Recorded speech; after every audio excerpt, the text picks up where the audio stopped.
Welcome to Mark Arnold's Finance. Today I want to cover Home Depot's strong earnings that they just released. It also so happened that this morning I grabbed an orange coffee cup without knowing I was going to do this video, so it was just meant to be.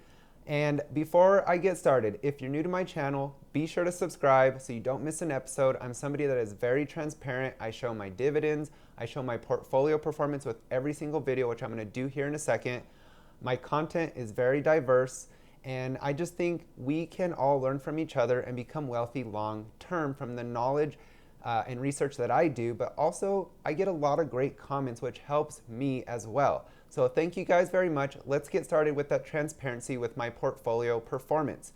As we can see here, it is in the green 8.37%. That's $3,356. Not but a few months ago, I was in the red. So this is great performance my portfolio has been having. And of course, the market has gone up recently, but I feel I have very strong companies, which feel free to look at this. If you have any questions, let me know. But I want to focus to the very right at the discretionary section, which is Home Depot, the only stock I hold in this section, and it's up 9.5%.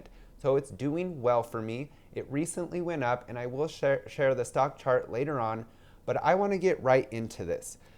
So at a very high level, real quick, Home Depot beat their earnings per share expectations by 2.36%, and they beat their revenue expectations by 1.06%. These are two very popular metrics for investors to look at, and the fact that they beat on both is a great thing. So I want to dive right into their earnings. We will see here that Home Depot, the world's largest home improvement retailer today, reported sales of $43.8 billion for the second quarter of 2022, an increase of $2.7 billion or 6.5% from the second quarter of 2021. This is great. To see their sales going up is what you want to see in any company that you have ownership of stock in. This is fantastic.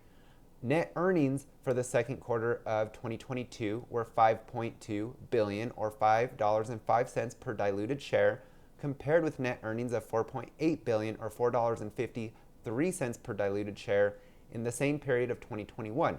So that's an 11.5% increase in their diluted earnings per share.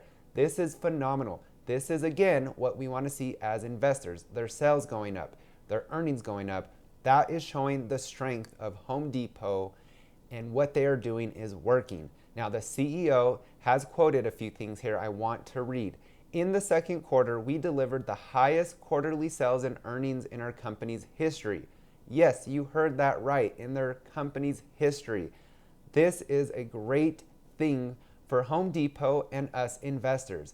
I am very bullish long term, and you're going to find out why towards the end of this video. He continues to say, our performance reflects continued strength in demand for home improvement projects. Our team has done a fantastic job serving our customers while continuing to navigate a challenging and dynamic environment. I would like to thank them and our many partners for their hard work and dedication to our customers.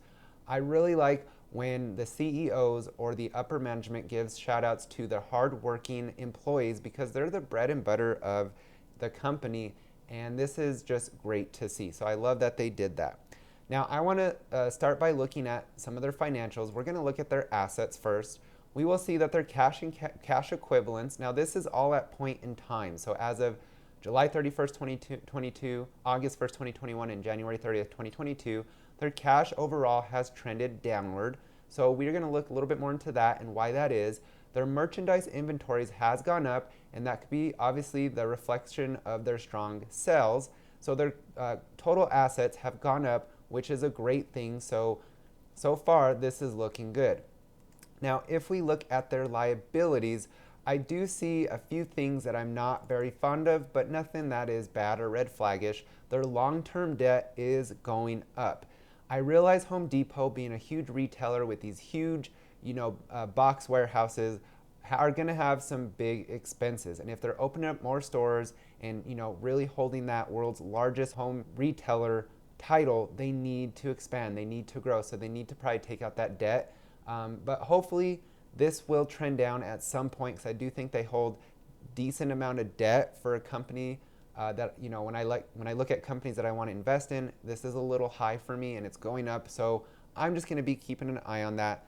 Their total stockholders' equity has gone down, but from a year ago, it was in a deficit. So it's remaining in the positive, which is good. So liabilities, I would like to see that long-term debt going down, but at the same time, that can just signal that they are preparing for future growth and having to take out some debt to expand whatever they might be doing.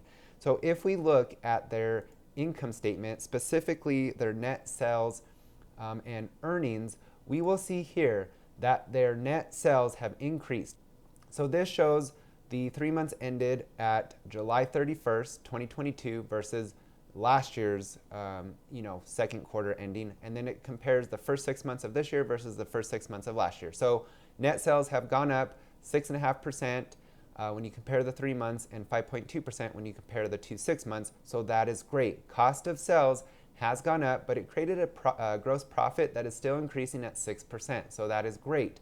Operating income is up at 8.6%, which is phenomenal. Net earnings is up, which we want to see that. This is showing also the strength of them not only growing sales, but really managing those expenses. We will see here that their basic earnings per share and diluted earnings per share have gone up across the board, which is great. And of course, that reflected in the overall earnings that I went over.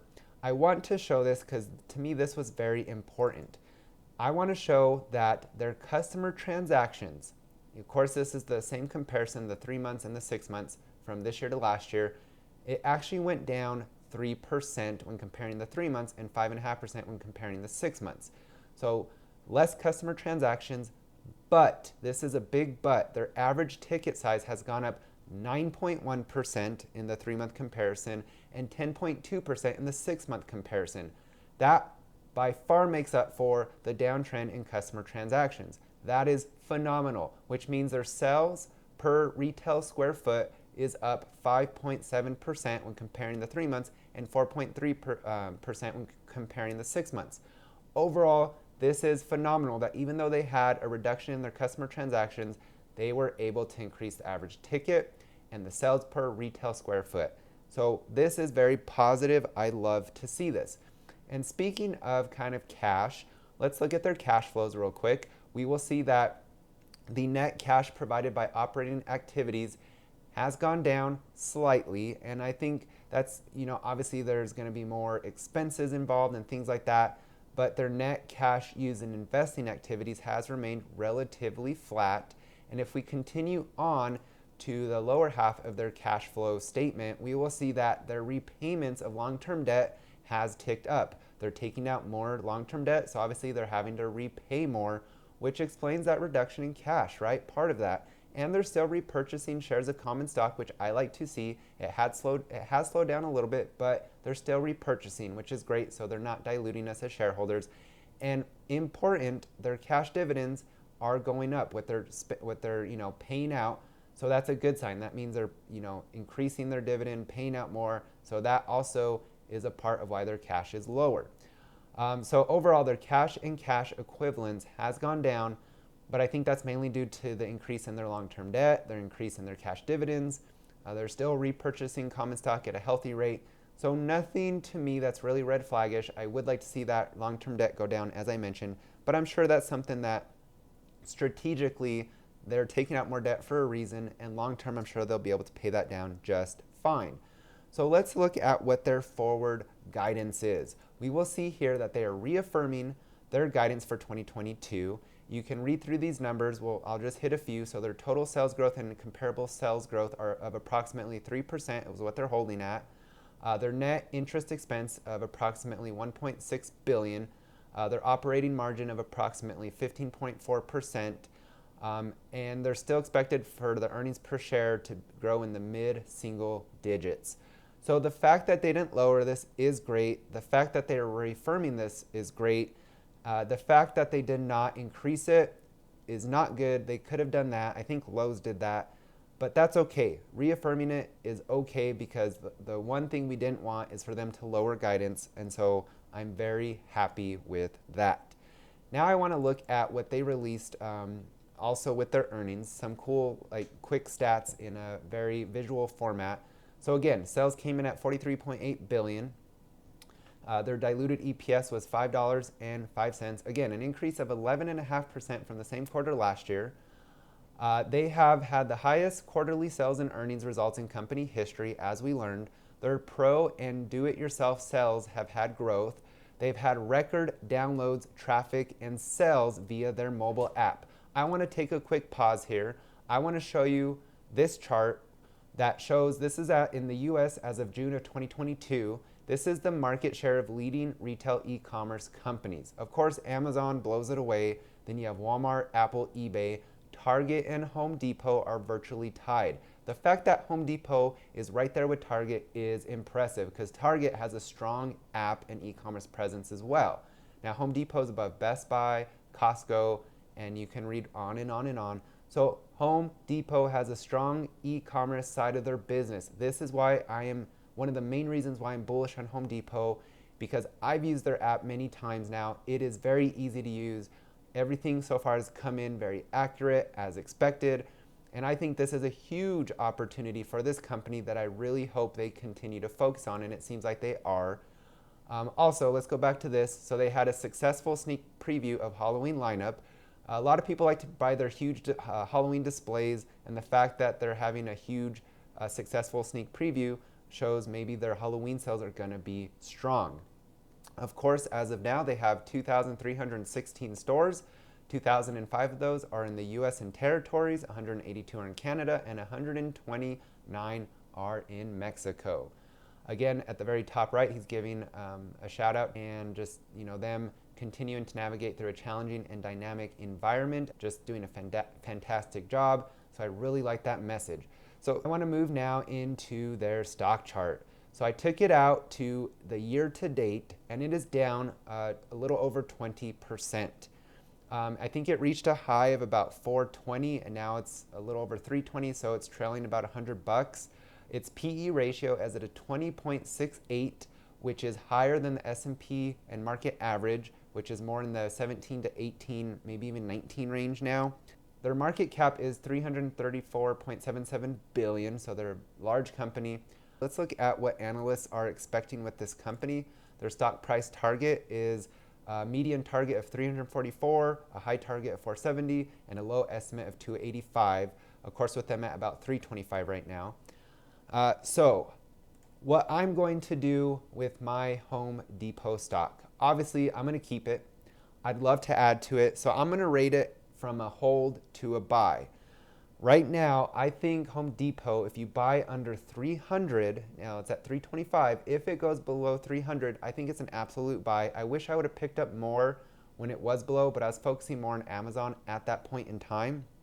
So below 300 is when I think you definitely buy, but I don't think it's wrong to buy now because long term, I rate it a buy. I'm just saying in the current, I think it's a hold to a buy until it kind of drops below that $300 range. So let's end it with this. Home Depot. I'm very bullish for these reasons. E-commerce side, huge opportunity, super strong and dominant in that area, in their industry, which is just going to provide them so much opportunity for profits and growth. Second, a lot of people are screaming the sky is falling with the home market. And yes, housing prices are slowing. But let's remember this. We had just two and a half years of very strong sales with homes, which means there's a flood of new homeowners in the market, which are going to be buying things over the next couple years to fix up their house, make it how they want it, and that reflected in Home Depot's earnings. And this is something I've been talking about almost every video that I've mentioned Home Depot. There's still a lot of people going to be doing DIY things with these houses that were massively bought over the last 2.5 years. With the market slowing, that's not going to slow Home Depot, and this is my opinion, and here's why I think this.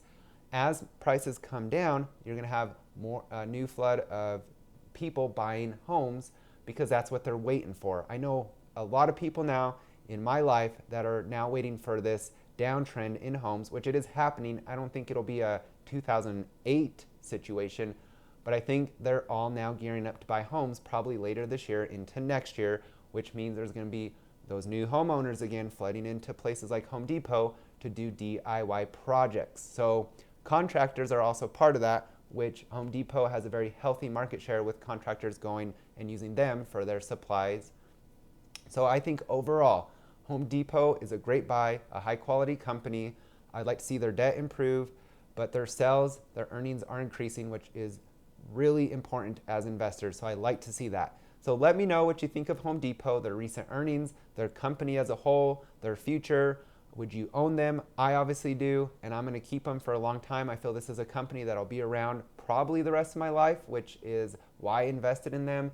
And I love going to Home Depot. Overall, they're looked at as the more inexpensive option when comparing them to Lowe's. So I think they are obviously more so going to draw the customers to them than Lowe's. Lowe's is still a great company. I'm not putting them down. I just think Home Depot has better opportunities with their e-commerce, with the fact that customers do see them as a cheaper option, and they are statistically, when you compare prices between Lowe's and Home Depot is lower in their prices overall.